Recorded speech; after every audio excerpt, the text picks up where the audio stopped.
Even though I am all for this full moon in Capricorn energy, not everyone might be. However, it's not overtly negative in any way, it just is very intense and very mature. So if you're excited to dive into what exactly we can expect from this full moon in Capricorn this July, make sure that you like, subscribe, and hit that notification bell so that you are always up to date with what the stars have in store for you. Firstly, we're going to explain the overall vibe of this full moon, and then we'll get into how this is playing out in the world event charts. If you have not already seen your July forecasts for your rising sign, do make sure to check those out as well to see where this is happening in your own chart. So the full moon in Capricorn is happening on July 13th at 7:38 p.m. BST. I am in London right now as I'm filming this in early May, so that's why this is coming out as such, that time zone, because I like to document the time zone it's happening in wherever I am. That'll be about midday Eastern time on the 13th, however. The sun is at 21 degrees of Cancer and the moon is at 21 degrees of Capricorn, putting them both in the last third of their sign, known as the last decan. The sun in the third decan of Cancer is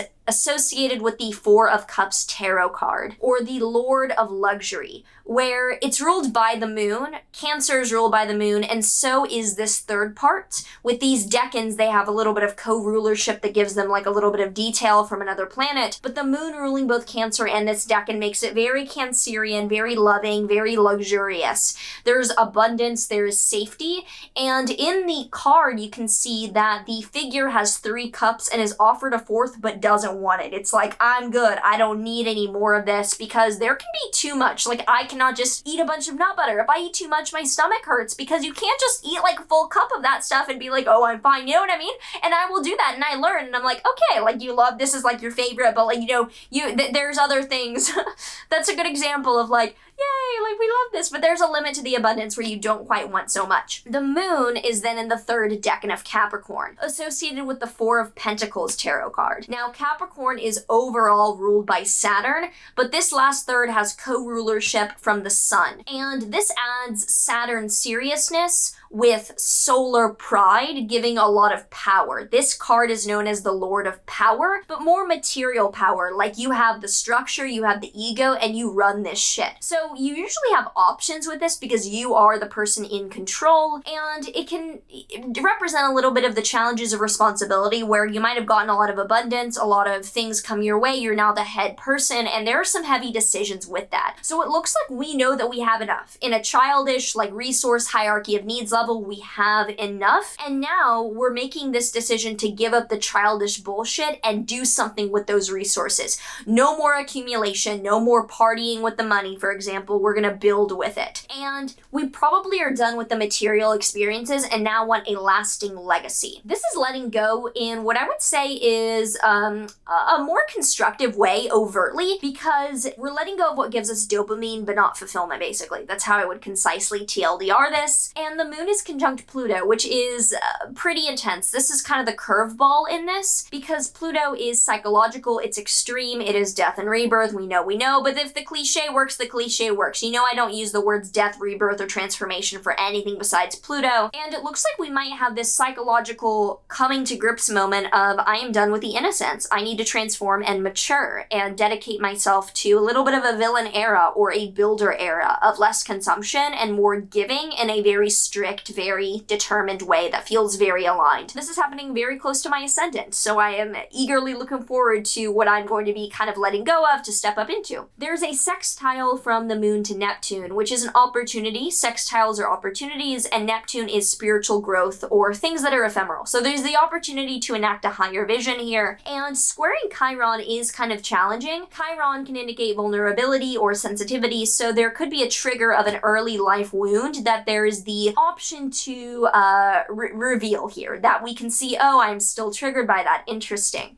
There's a Venus-Saturn trine. Venus in Gemini is value, Saturn in Aquarius is structure. So particularly like the idea that we're having and we really value, we are delaying the gratification. This is the long term. This is very much a high time or low time preference. We are delaying things for the long term and taking a slow, steady path, especially because Mars in Taurus is hella slow. Like Mars in Taurus is the tortoise in the hare. It is slow. So this is a slow, steady path towards realizing this dream, which is more of a structural accomplishment than some like lofty out there, like I want to feel gratitude. No, you're building something that helps people or is substantial. Now, Mercury is underneath the sun's beams. When planets are within 14.5 degrees of the sun, they are burned or combust underneath the sun's beams. This is not bad per se. It simply shows that there's a cooling off period and a delay before the clarity around this planet shows itself. So in a person's chart, if a planet is underneath the sun's beams, generally there is a delay to fully understanding what the potential is. It's not like a retrograde where you have to do a 180 and reverse your path. There is simply a delay in what that literally means or shows up as. So there is a delay in communication.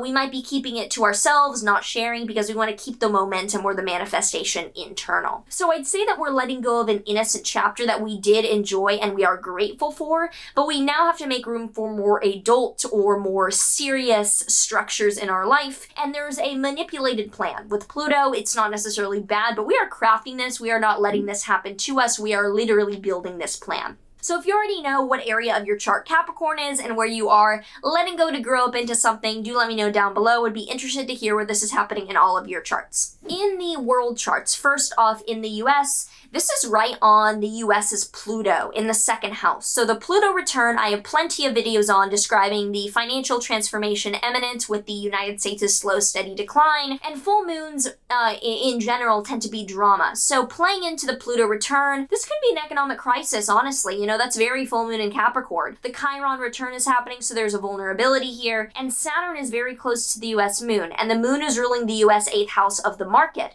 So Saturn being a restrictive force could definitely show difficult economics consequences around this time. And the sun is very close to the lot of fortune here. So I would say that there is a leader that looks like he is rising up with a solution, and he might either get money from this or is providing a solution to the monetary issue. I doubt it's Biden. He wouldn't be someone to save the market, maybe, but I think it could be someone more economically tied. And Venus on Mars in the 7th house shows that this could be someone's effort to bridge a partisan divide, and the solution is offering something that should appeal to both parties. Now, Biden is also a Sagittarius rising, so this is also happening in his 2nd and 8th houses, his financial axis, and the sun is near his Jupiter. So frankly, he could be getting money or getting something positive out of this, even if it's just publicity or people respecting him. It looks positive for him, frankly, if I'm really honest. And with Jupiter opposing his Neptune, it looks like he is kind of like on top of the world, or like, yeah, I did this, so maybe it is him. There could be some imminent health issues that he finds a solution to, though. Mars is on his lot of fortune, so Mars in the 6th house near his moon is pretty challenging for health, moon and 6th house, but it's on his lot of fortune, so I would assume that he is helped out by probably ongoing, just things are helping him out. I don't think Nick's a genius to say that there's probably some health issues there. Russia, it is on its natal Uranus and Neptune in the 6th house, so I wonder if this full moon coincides with a sudden increase in riots or protests in Russia. The 6th house is often the working class, and full moons are drama. Uranus-Neptune is sudden spiritual or sudden kind of emotional actions. So I think that this is frankly not the most active in Russia's chart compared to some other charts, but that this could be a worker protest or uprising time. Now for Putin, the sun and Mercury are near his natal Uranus in the 9th, so this could be a sudden ending or cutting of ties with an international power. Given the sun is in his 9th house, the sun being authority, 9th house being foreign affairs, and Venus being on his lot of fortune in the 8th, I think he could be cutting ties but also having a financially fortunate situation. But with Mars on his descendant, it definitely looks like he is at odds and fighting against an opponent. Obviously does Nick a genius here, and neither side is backing down. With Mars and Taurus, even with this cutting of ties, there's not a breaking down, and Uranus is right on his natal Jupiter in the 7th. So a sudden alliance or partnership of a financial focus could help him out, where there's cutting ties, there's something being cut on a geopolitical level, and he's fighting about it, likely with Zelensky. There's just like a lot, there's a clear set of terms that neither is acting on, but that he is fortunate regarding finance. For Ukraine, this is right on Ukraine's north node near its ascendant, so something is coming up and being revealed big time. Here I am, like national identity at the forefront kind of energy, but with Uranus opposing Ukraine's Pluto, I think it's an attempt to try different a different strategy that could be a little strange or sudden. But with Saturn on their moon and opposing their Leo stellium, I think they have major blockages and delays or factors hindering them. In fact, I think that they do not clearly see the international threats that are in front of them. Neptune is opposing their Mars, so I think that they could come out with a bang and try to be seen for something, and they don't exactly see that something is up against them in that moment. Mercury is on their south node, a lot of fortune and their descendants, so I think something is leaked that is actually positive for them. Some news, some private confidential files or intelligence is given out that actually does aid them when it's implemented into their decisions. For Zelensky, Venus is right on his natal ascendant and Jupiter, which is really positive, so it looks like he does get something and he is received very well. But with Mars on his Chiron in the 12th house, I think he could have a blind spot of attachment, and Jupiter on his south node in the 11th looks like he's letting go of ties to a group or organization, even though this is longer term. So the full moon near his natal Mercury in the 8th seems like a revelation of hidden confidential info or financial ties, and lots of financial revelations are coming out of this entire thing, it seems. Like lots of financial truth being seen. For Bitcoin, this is happening near Bitcoin's Jupiter, which should be a local bottom because full moons we dump. We have a full moon and then we pivot up. It is a V pivot point where we dump into the full moon and go up after. So with its natal Jupiter and that being a really positive planet, it should have a nice pump after. You know, Mars is trine Bitcoin's natal planets in Capricorn, exactly trine its natal Mars, actually at 5 degrees. Venus is trine Bitcoin's Neptune, so I expect recovery after this. And for ETH, this is happening right on ETH's natal moon in Capricorn as well. The sun is right on ETH's natal Mars, and it's challenging for ETH, it looks like, but also, I mean, being a full moon, I expect recovery. Jupiter trine ETH sun is positive, so yeah, I'm expecting a dump into this and a pump after. Overall in the world, this looks like financial tensions. Truth comes out, like news around financial ties, and it looks like it's definitely tied into the geopolitical situation at hand. If you enjoy this and you want to learn more about my offerings, my courses, anything like that, also upcoming retreats, if that is announced or happening and things like that around this time. If not, then, you know, stay tuned because the news, I'll just say it here first. Yeah, definitely going to lead other retreats after my one in June, which I'm excited for preemptively and will have gone well at the time of this video coming out. Otherwise, make sure that you like, subscribe, hit the notification bell, and comment anything that you are excited to or predicting for this full moon. Otherwise, I will see you in the next one. Oh, but there is one.